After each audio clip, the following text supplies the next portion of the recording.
Hi, everybody. Welcome to the set of The Right Side with Doug Billings. A quick shout out to a friend of the show, the Commander's Artist. He got started doing some work for the president, therefore the name Commander's Artist. But he's also become good friends of not only this program, but he's a good friend of General Micheal Flynn's. And you ought to check out this guy's artwork. Go to his website, www.thecommandersartist.com, and check this out. Look at this stuff that I'm showing you. It's incredible. The patriotism, the quality, the uniqueness of these prints is astounding, and you can have one. Imagine one framed in your home or your den, in your study, or in your studio, like this.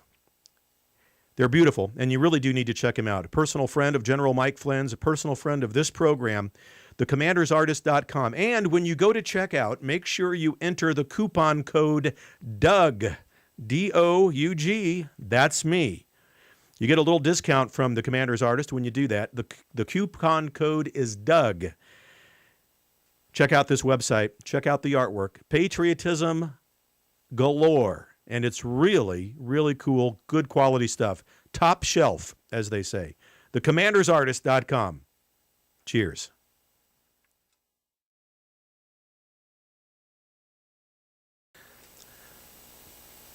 Hi, everybody. Thank you for watching this edition of The Right Side with Doug Billings. A really big day for us here on the program. General Micheal Flynn is going to join us. And ladies and gentlemen, it's important that you watch this entire interview. The general will give us specific hope, specific avenues forward, and we'll talk about some of the things that you've heard me mention before on this program: determined prayer, determined patriotism, doing the hard work in the wake of what happened in America on November 3rd, the election and so forth, and how to live in the reality of a world without President Trump in the presidency. How to go forward. We'll talk about what needs to be done with regards to Republicans, and we'll speak candidly about that. We'll speak candidly about ways to go forward with specific detail, but you'll hear it from the general himself. A very important interview. He's not been on many media platforms lately, and we're happy to be the first on which he has appeared in recent weeks. Ladies and gentlemen, without further ado, right here on The Right Side with Doug Billings, General Micheal Flynn. Here we go.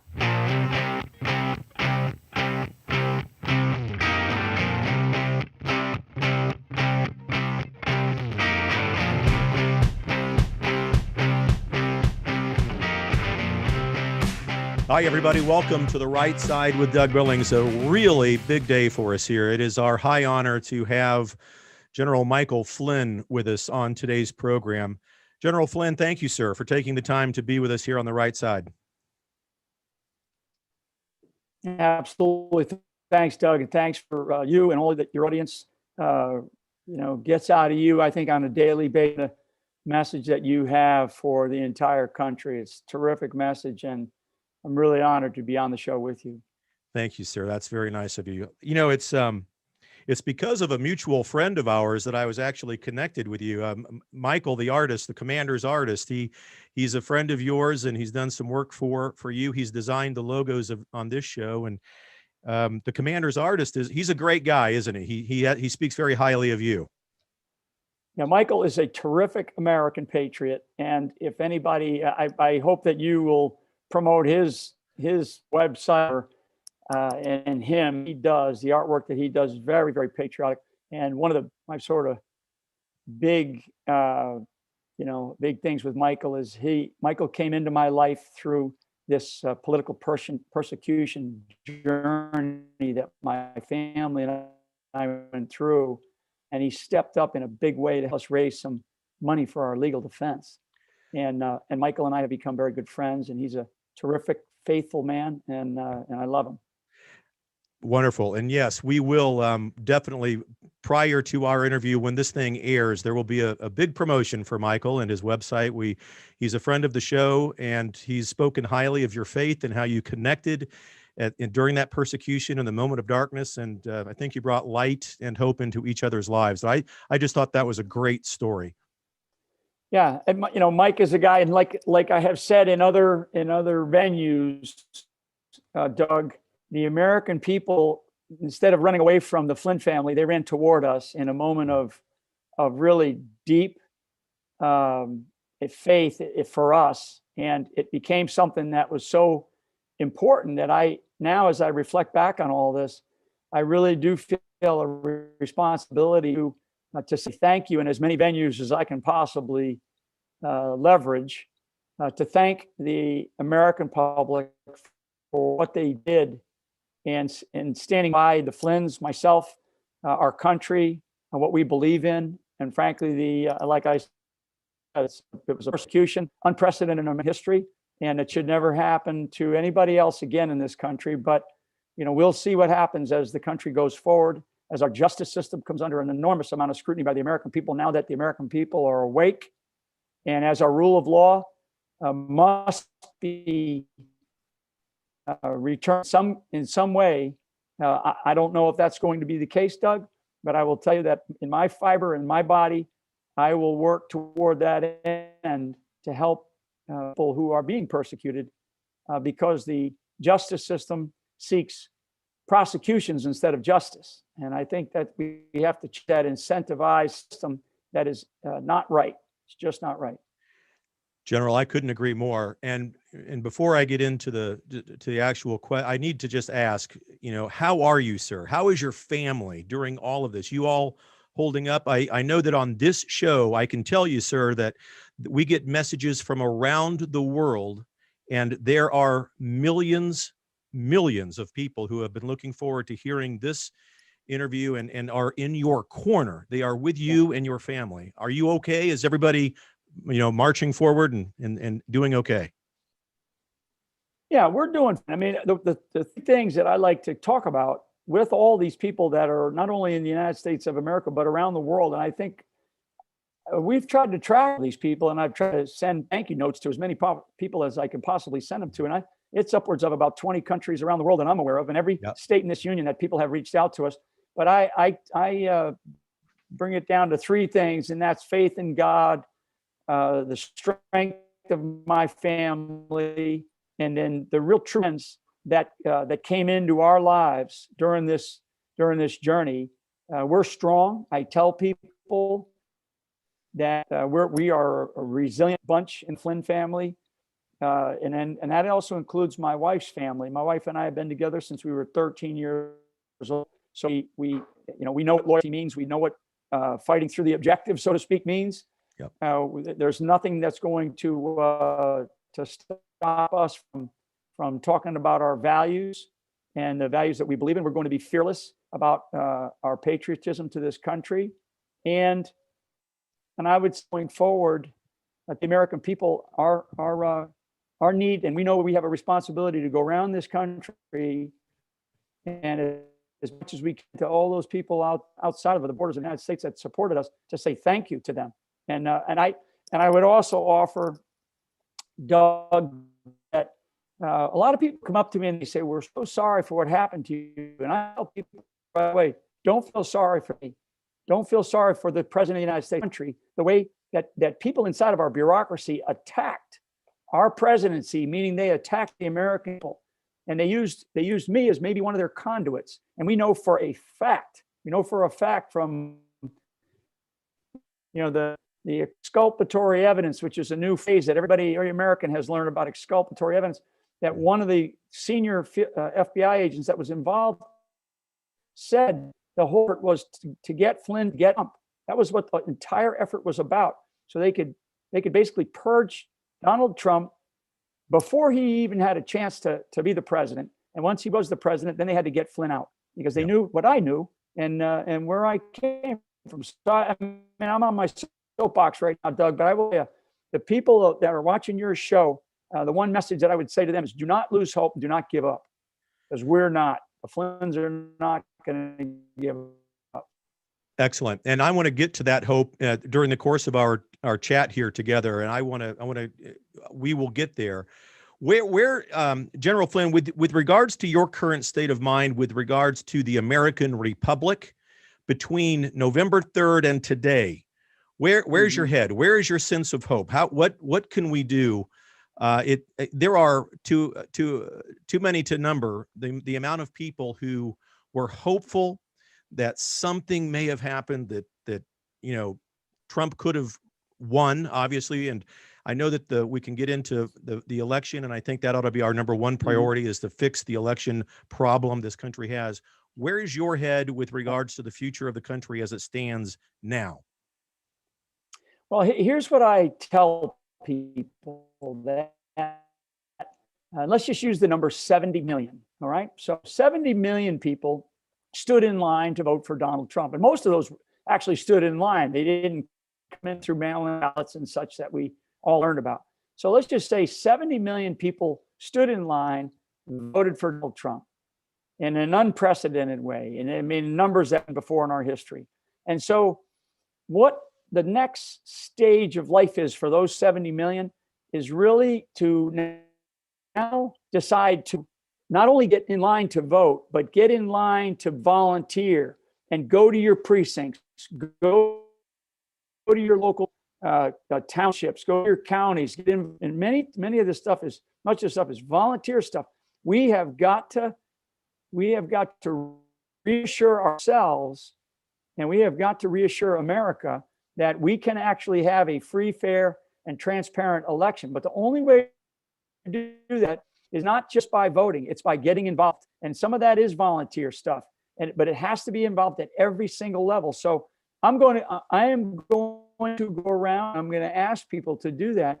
I'm going to do that myself. And I'm going to get involved where I can get involved, and I'm going to encourage people in this country to get involved in the election process. I stood for almost 34 years in the military, 5 of those years in combat. And I know the millions and millions of people that have sacrificed their lives in the history of this country to fight for that particular privilege that we have. And so it's no longer just about standing in line and voting. We now have to get much more involved. And I would also add, Doug, that there are people, because I've spoken to at least a dozen of them, that are out there thinking now about running for office, and running in particularly in these cases, running in congressional districts the next time around in 2022, right? So they're praying, should they run? They're talking to their families, they're talking to their communities. They need, and I would ask them, and I'm going to encourage them to do that. And whether that's a congressional seat, whether it's a Senate seat, whether it's a gubernatorial seat, I mean, people are going to have to step up, even if it's at the local town council or the local county, supervisors. People need to step up, and I'm going to ask that. I'm going to keep saying that, and you're going to get sick of hearing me say it, but need people to do. Couldn't agree more. And I think, local, school boards, even, with all of that. And I agree with you completely. I've called on this program the 2 ways forward for the conservative movement, at least: determined prayer coupled with determined patriotism. Determined prayer, I think, is obvious to most of us, but determined patriotism, meaning that we do the hard work of patriotism. There is not going to be a quick fix to the debacle that we see ourselves in now with regards to the disarray and the new left party. I don't even call them Democrats anymore. I call them commie socialists. But don't you think that we as conservatives need to march forward with determined patriotism, to your point?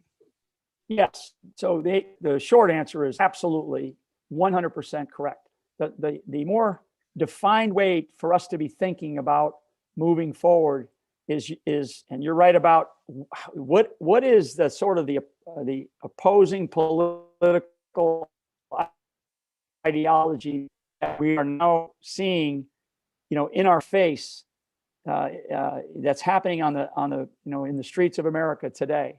And that, I grew up as a Democrat. I grew up as I would call it a Kennedy Democrat, right? Somewhere between Providence, Rhode Island, and South Boston. The area, that neck of the woods, that part of the country. When in the 60s, my parents, I'm one of 9. I'm an Irish Catholic family, part of an Irish Catholic family. Grew up as staunch Democrats. The Democratic Party of that era is really what the Republican Party values are of this era. So there's been the transfer of ideas with many of them being very similar, and in the the sort of the realm of libertarianism, conservatism, not socialism or Marxism. And we are facing, and I wrote about this a while back, Doug, and maybe I'll send you the article and maybe you can link it. But I wrote about, and I used the phrase, 2% of the passionate will defeat 98% of the indifferent 100% of the time. Yep. If people remain indifferent, they go, well, somebody else's job, then the percent of the passionate will always beat us. And that 2% right now is in the left, and they are strong, powerful, well-organized, well-funded, and they are in your face. What we have to do is we have to fight back with better ideas, but we have to stand our ground. I always talk to these groups that I talk to sometimes. There's a lot of people that sit and talk, and they sit and talk a lot. What people now have to do is they have to stand and do. And that doing means that, like I talked about earlier, but it also means get involved. Yeah. And if you have a family, and women, I'm so passionate about, I think that this idea of women fighting for America, because the big demographic shift that has occurred in this country, where women they're involved in the communities, they're involved in the families, they're breadwinners, they're business operators, they're teachers, they're the very fabric of our society. And in many cases, they may be at home alone with children, right? Because we've had a breakup of our family over the last 20 to 30 years. Right. So that's part of our problem. So, and I would say bluntly that, I'm sorry, go ahead. I'm on a roll. No, General, believe me, you're more important than me. Continue on and I'll have a follow-up. Well, I want your listeners to understand what I'm talking about when I say, I am taking a hard study, and I'm going to do the research, and I'm going to get much smarter on this, and I'm going to focus on it. But what I call women for America, or women in this country, because I've watched this unfold a bit with Donald Trump, where you had all these different groups that came together to support him. But what they didn't do well was they didn't organize themselves well, and they were these little groups all over the country. Yeah. And I think that they exist. In fact, I know they exist, and I know some of them who are. So I'm taking this particular. It may seem narrow to some, but this is a large population. One of the things that people don't know is when you study the voting categories of different demographics, who votes the most, who votes the least, who shows up on local politics, who shows up on only at federal politics when there's elections and such. The numbers are really funny. I'm going to get smarter about all that, because the one thing that I do know, and the conversations that I've had, is we have an extraordinary population of patients in this country. I do know, and I'm a product of a great mother who was very deeply involved in local politics and state politics to a degree. And I have 4 surviving sisters, and I will just tell you that all of them are tough in their own ways. And we don't really care about Republicans and Democrats or libertarians. What we care about is common sense and American patriotism. And we care about what is best for this country, what is best for our families, right? What is best for each other. And we do hold faith in high regard. I mean, we are faithful people. We're not going to tell you to preach or how to you should be part of, but I will tell you that that God matters a lot in our family, and the prayers that we have received through millions of people over the last 4 years, that message has gotten to us loud and clear. And I always like to talk about Psalm 23, because Psalm 23 talks about the shadow is in this deep darkly that you walk through in life sometimes.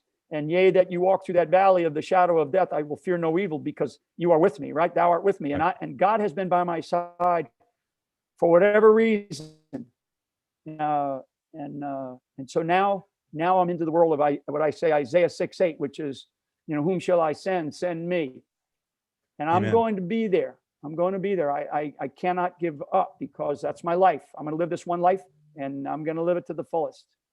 Excellent. Excellent. Well said, General.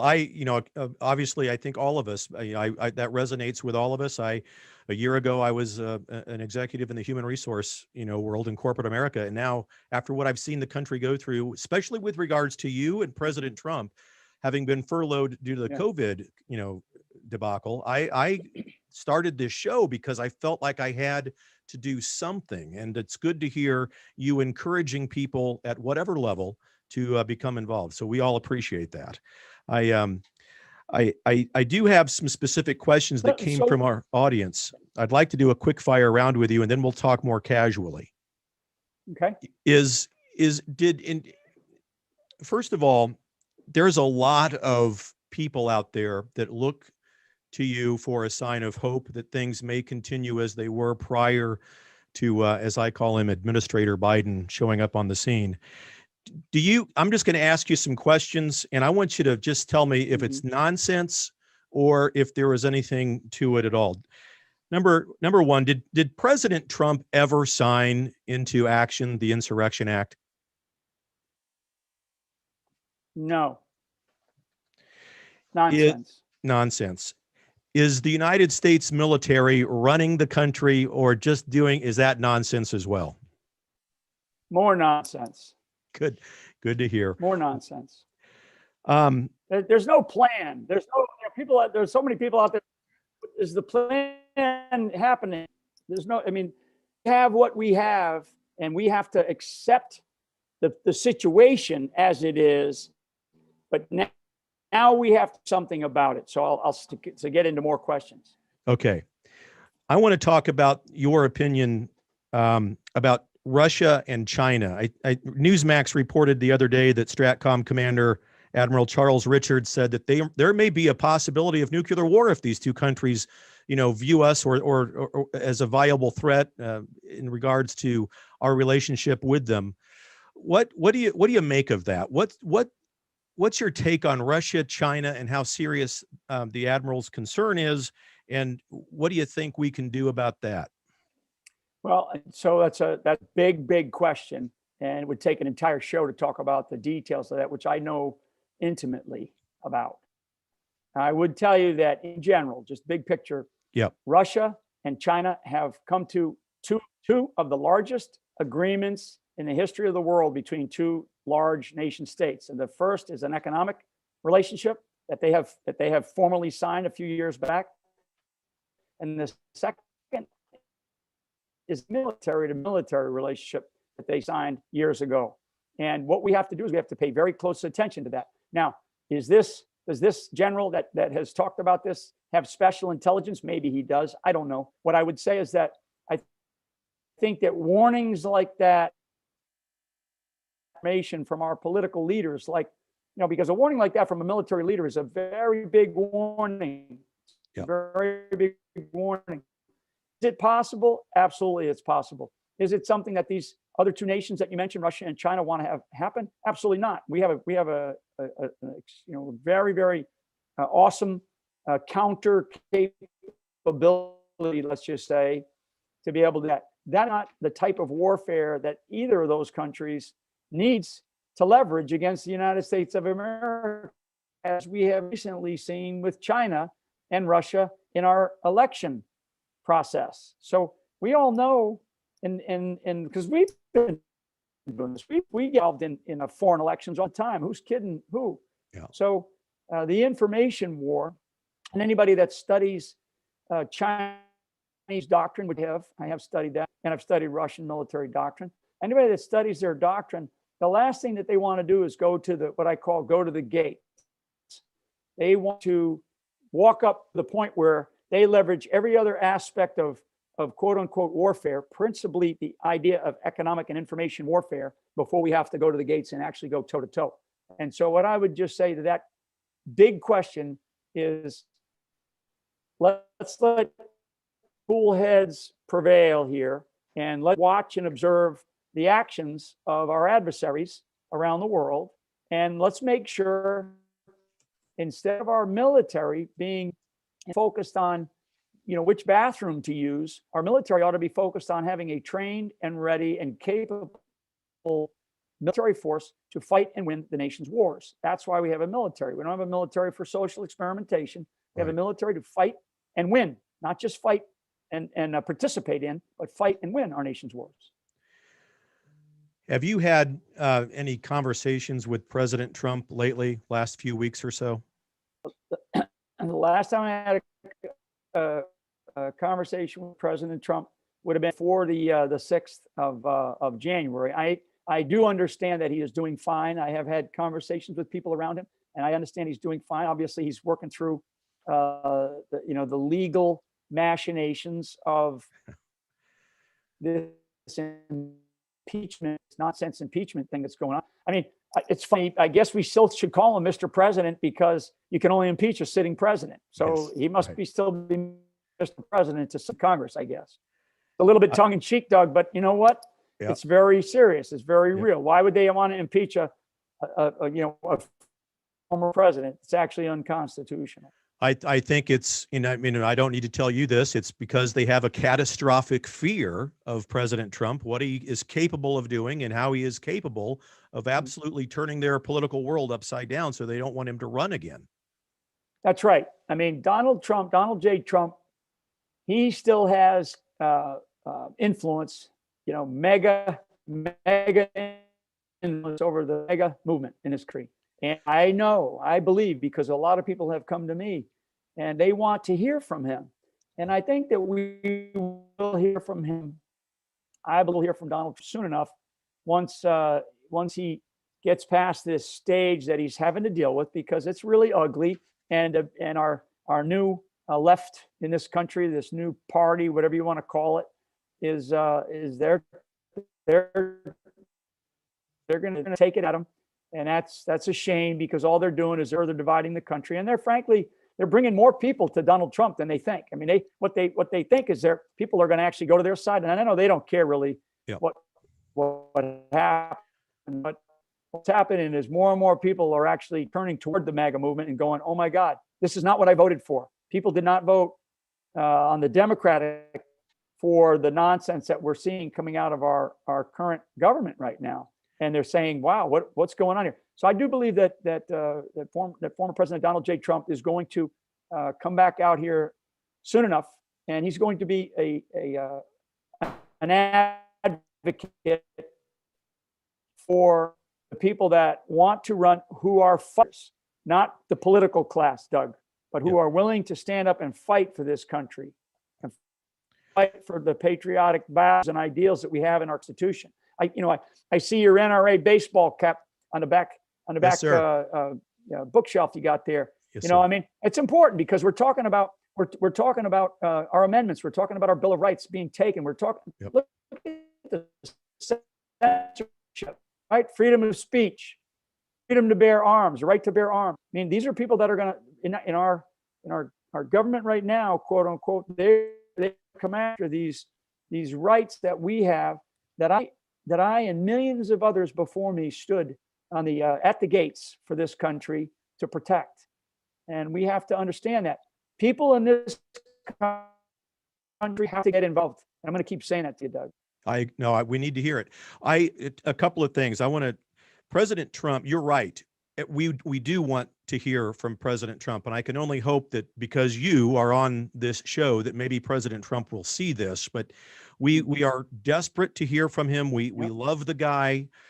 You know all of this, and I want to get your opinion on this. And I have said this on my show. I firmly believe that Donald J. Trump was called by God, answered the call, was president at this time in our republic's history because of the divine providence of God. And I think that Trump has effectively fulfilled the meaning of life by impacting us all, not just in America, but around the world in a positive way, therefore fulfilling the meaning of life for millions, billions of people around the world. What do you think about that, sir? Do you think that, isn't it amazing? I'm not sure I can imagine any other human being that could put up with and survive what that man went through. And you too, sir, for that matter. Yeah, I feel his pain. Yeah. Let me just talk about it like this, because I think that what you're point is super, super important. And I think people in this country and around the world need to hear this kind of a message. What we have to remember, and I do believe that there is this idea of divine intervention, and God has blessed this country as the beacon of hope, as the shining city on the hill, as the true North Star for the rest of the world to follow. And Donald Trump came into our lives at the right time, and he exposed a whole range of things that we all felt, we all kind of knew, but he really brought it out. And now we know, and now we see. And now we're in this moment in our country. The one thing that I would tell your audience, and I think it's I think it's the right message. Donald Trump is a human being. He is not, he is not divine being. Right. And so human beings are not immortal, right? They are mortal, and they're imperfect. And so what I would just offer that is that Donald Trump gave us his best shot. I don't think he's done, but I don't know where he's going to go. But I would say that the difficulty that everybody has witnessed is how one man can only do so much. And what he's done, what Donald Trump has done in this sort of divine way, is he has shown us a path. And that path now is something that we have to be willing to stand up and do. And we have to stand up and fight for this country in ways that we have not had to do in a long time. And I mean direct participation at the local, community, state, and in some cases federal level. I love these governors who are standing up and exercising their authority and their power as governors to say to the federal government, we have states' rights too. Every state in this country, most people don't even know it. Right. Every state in this country has its own constitution. Yep. So we have got to understand what our country is about. And our country is about freedom. It's about fairness. And I would also add, is about humility. As Americans, we can never stop being humble. We're the most giving, Yep. we're the most giving country on the planet. And that's because people have faith in something more than you can put your finger on. And Donald Trump has given us a little bit of that. As imperfect as he is, and he's only a man. That's what people have to understand. Well heard, well met indeed. To go back to one of your earlier points, and with regards to Trump and what he might mean for us or to us in the future, he's already come out and said no third party. He thinks that's a bad idea. There's lots of patriots out there that are, calling for the Patriot Party, the MAGA Party. My take on this, first of all, I agree with President Trump. I think a third party would be devastating and just give more victories to the commie socialists, as I call them. But the Republican Party has a problem with weaklings and rhinos and people that don't stand up and put up the good fight. The commie socialists do that very well.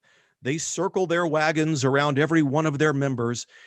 And I'm not convinced that, during President Trump's term in office, it seemed like there were too many people, even within his inner circle, that weren't loyal to him. Is that a problem? That's a huge problem. It's a huge problem. These disloyal politicos who hang around Washington, D.C. for the money and the power, and to make sure that they get put on everybody's invite list or whatever's happening in Washington, D.C. I mean, they're so disloyal, and they're disgusting, despicable people. And I would say that one of the things that we're going to have to do is we're going to have to look at, and there's going to have to be people, and I'm going to go around and try to help find some of these people. I'm going to hurt those that want to primary against these rhinos, and we need to get these people out of office. I mean, people always go, well, why don't we have term limits? Well, you can't have. Just stop talking about term limits, because we'd love to have it, but that's an impossible problem because they have to be the ones that pass it. It ain't going to happen. So what we've got to do is we've got to get more fighters into the federal government.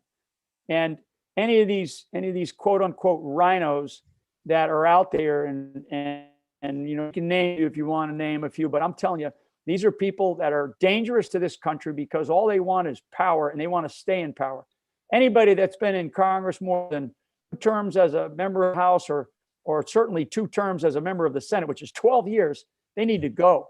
Yeah. And I don't care whether they're being effective or not. Get the heck out of Dodge and go back and do something else for your state or your local community. I mean, these people that hang around for 25, 30, 40 years, and they nothing, all they do is they accrue wealth and they accrue power. We need to get rid of them. Well, we had no better role model in the world than our own first president, George Washington, right? He could have been almost a king if he wanted to be, but he walked away, as I think he intended everybody to walk away after a short time. And so I agree with you. I think the rhinos, and I hear, and I get messages all the time from conservatives that are upset. They're almost like they're whining. I guard them, and I remind them, we are not the snowflakes. We are not the side of the snowflakes. We will not whine and have mental breakdowns because our parents gave us participation trophies and that we don't know how to handle adversity. That's not us. To your point, what you're talking about, as I hear it, is the determined patriotism that I mentioned earlier, doing the hard work, primarying these rhinos out. And you're right, the Mitt Romneys, the Ben Sasses of the world, they need to go. Mitch McConnell, I'm not impressed with the guy, disloyal, in it for himself. I just think we need to do that, the hard work of getting them out. So, you mentioned about other parties. I am also not one of these, let's create another party. I mean, to like the Constitutionalist Party is in 17 states, as an example. I mean, it's not easy to do that. So let's take what exists. Let's take our 2-party system and let's work the system that we have. Let's pick good people at the state level who are running the parties at the state level, right? Let's go out and let's participate in that. Get involved. Put some demands on these people. Not a matter of, I'm not going to go vote because I don't like this person. No, go put some demands on them. And you know what? And I'll add one more point, and I'll say it on this show. And I don't think it's the first time I've said it, other than to small audiences or people that I've met recently. I personally, I wouldn't give another dollar to the Republican National Committee, not 1 red cent. And the reason why is because I don't know what's happening with that money. And I'll tell you what, it goes to the political class. I'm done with the political class in this country. If I give money, if I give $1 to somebody like people gave me money to fight my legal defense because they saw something in me that they liked, or they trusted, or they felt they saw something in themselves that they saw in me. I appreciate that. I'm going to go around. I'm going to thank people for that, and I'll thank them on this show as well. But I would not penny to anybody unless I've heard them or watched them and saw what they actually believe in and what has their life. Has their life been of service? Has their life been of commitment to others? Has their life been about their family, about their community, about their service to this country? Then I'll start to think about whether or not I give them you got a lot of there. They just dump big checks on the Republican National Committee and nobody knows where it goes. Well, I'll tell you what, Republican National Committee did nothing. As far as I'm concerned, they did nothing for this president.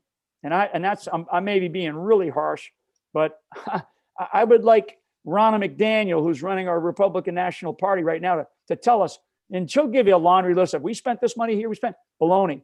They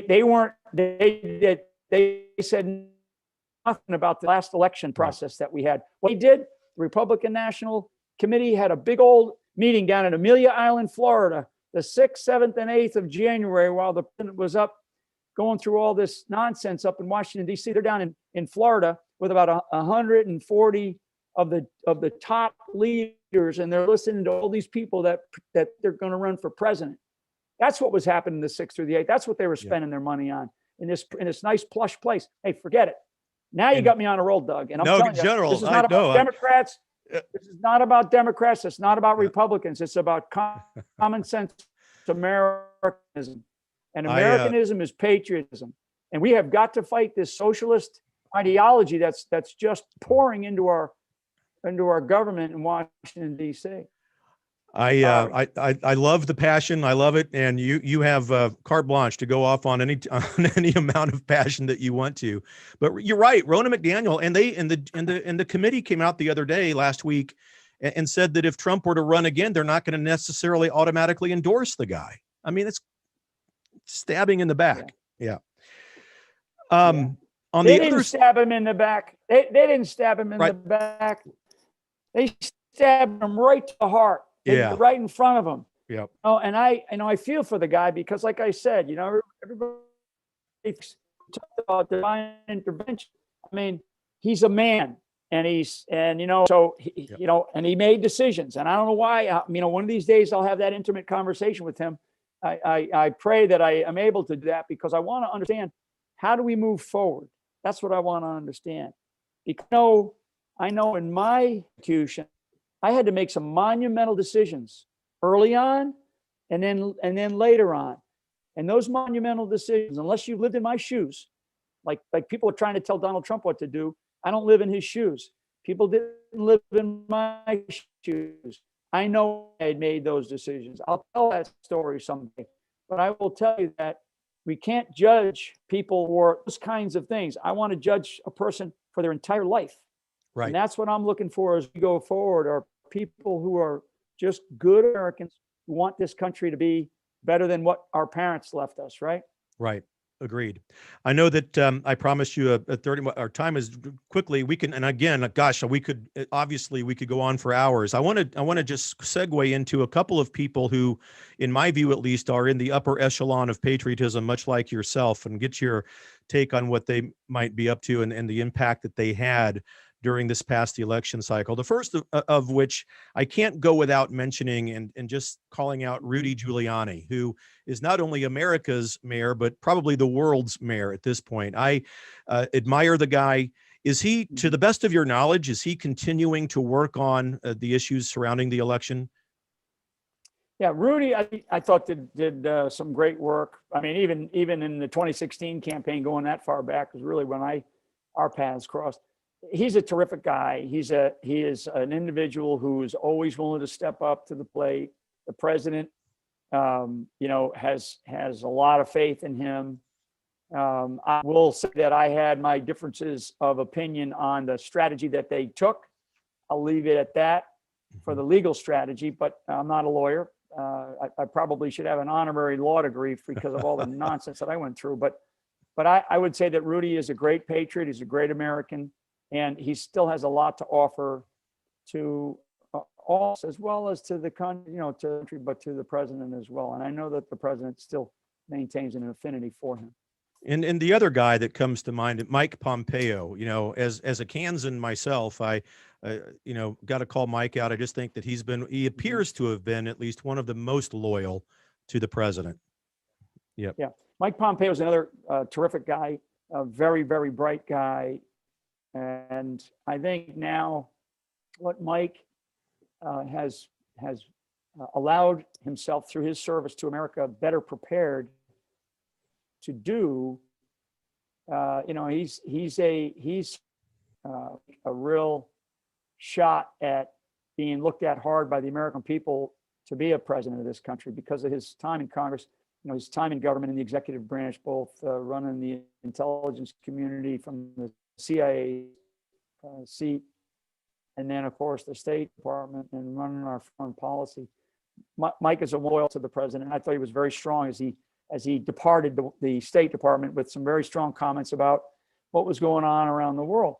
I will say that what Mike needs to make sure that he does, and I hope he listens to this, Mike needs to make sure that he understands that to not be defined as a political class, but as a common sense guy, as an American patriot. And Mike is a down-to-earth type person. I think he uses good common sense. There's a reason why they went after me, big time. But I think that's what Mike needs to do, and be careful or cautious not to be defined as a typical Washington D.C. political guy. General Flynn, were you ever asked, and I don't, if this is a confidence that you don't want to talk about, I completely understand. Did President Trump ever approach you about being Secretary of State or Vice President or any high-ranking official within a potential next chapter in his political life? Not in the next chapter, but in the previous chapter, certainly did. Yes. And we talked Yep. about that early on in the 2016 campaign. Yep. But not going forward. I think he's still deciding on what role he wants to perform, and we're going to have to listen to him. We need to listen to him. He's Yes. got us to this level. He's woken this country up like it's never been awake. And the left needs to understand that. The socialist movement in this country, and Washington, D.C. primarily, needs to understand. Maybe, the socialist movement out in California, because the two biggest problems, like I've always said, have been Hollywood and Washington, D.C. So, Yes. I get attacked that. Like my mother used to say, sticks and stones may break my bones, but names will never hurt me. I've been called every name in the book. I've been accused of everything. And, I'm sitting here with you, Doug, having a great conversation. And so, I think we have to wait and watch and listen, but we have to act. We have to start getting involved. And that's going to be my big message. Good message. Involved within your communities. So I made a bet with a high school friend of mine, his name is Stan, that Trump would win the presidency. Bottle of wine. I guess I need to pay up that bet, because President Biden is there, isn't he? He is the one, and we have to come to grips with that. We want to hear it from you, General Flynn. It depends how you define. Yeah, well, I mean, here I would say, I'd say hold that bottle of wine. Hold on to that bottle of wine. I would not concede that bottle of wine. That's Mike Flynn. Okay. I would not concede that bottle of wine. But I'll leave it at that. And Awesome. I certainly, when you go to uncork it one of these days, maybe I'll come and join you for a glass. I would love that. Yeah, you're invited anytime. General Flynn, I have to also ask you this weekend. Are you a Brady guy, or are you like the new young Patrick Mahomes? Because my team, and I've got to give a shout out. No, I'm Brady. Oh no! I don't care. Yeah, too bad for you. Too bad. Well, too bad for you. Well, you know what? I used to like with the Chiefs. I used to like Lenny Dawson. As a kid, yeah. but I've always been a New England fan of every Formula One team. I'm from the state of Rhode Island. I'm a big, from the Bruins to the Celtics to the Red Sox to the Patriots. I love them all. Celtics. Oh my God. So. I've seen them all play. Bobby Orr, Larry Bird. I've seen all the greats play Wonderful. As a kid primarily, and I've stayed as a big New England fan. I thought he was being disloyal when he jumped ship and went down to Tampa. But this weekend I'll be rooting for Tom Brady and the Buccaneers. Okay, fair enough, General. One of my good friends, it's a former retired lieutenant colonel in the Air Force, Ron Kanoy. Ron will love to hear that. He's with you on that one. General Flynn, I can't begin to thank you enough for this. All of the prayers in the world to you and your family for what you've had to endure. You're going to see millions of people, I think, watch this program that are still in your corner, who have longed to hear from you. And I know that, part of the message isn't what they want to hear, but as I've tried to remind them, determined prayer and determined patriotism, we will get there together. And I think that you give, as usual, sound advice. Get involved at the local level. We have to deal with what our current reality is. There is no secret plan to come in with buses and arrest everybody and take them out. We need to act instead with determined patriotism going forward with primaries against rhinos and dealing with and curbing the tide of this commu-socialist trend that we're seeing in this country. Is that a fair assessment? Yep. That's a very fair assessment. And what I would say to sort of end is to say that, and I'd like to come back and talk to you and your audience more. I think, Doug, you're the future of America. And thank you, because of your message about prayer and about patriotism. And I would say that America's future is very bright as long as we continue to combine those two aspects of our lives as American patriots.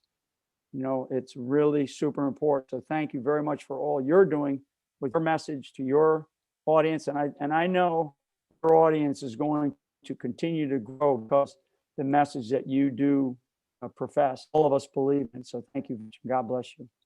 Thank you very much, General. That means the world to us. That's an honor and a blessing to hear you say that. I'm humbled, and I truly thank you for that. Would you hang on once we wrap up here? Would you hang on the line just for one brief moment, sir? Sure, absolutely. Okay. All right. Ladies and gentlemen, this is Doug Billings on the right side with General Micheal Flynn. It's been an honor and a privilege, or a highlight really, of the show to have him on with us. Please make sure that you subscribe to our channel and follow us on all of the podcast platforms. We're out there on all of them. And we make sure that we'll get this message out. God bless you. God bless America. God bless the world and everyone in it. We'll meet again right here on the right side with Doug Billings. Cheers.